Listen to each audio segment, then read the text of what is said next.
Hello everyone, today we are going to learn basic SketchUp tutorials how to look inside. For example, in here I will create a simple object and you can use these offset tools, convert into 3D and then convert into group. The next I will create for the object in the top, use pull tools again and then convert into group. Now, if you want to look inside this object, we can use section view, camera, and the other options is for look around these tools. Now, for the first, I will create new scan.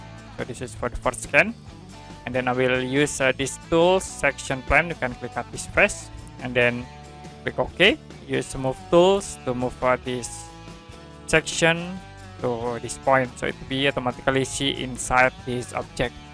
You also can attach for camera by using this tool, camera. I will click from this point, hold, and then you can move into here.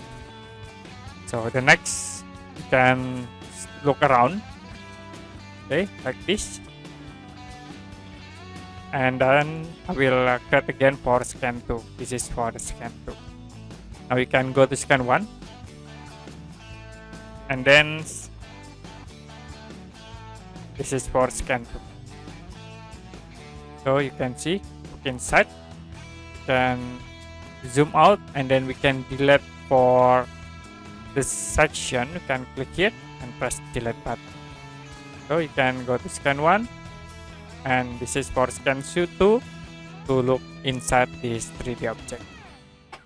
Okay, that's it for basic SketchUp tutorials, how to look inside. And if you have any question about this tutorial, you can comment below this video.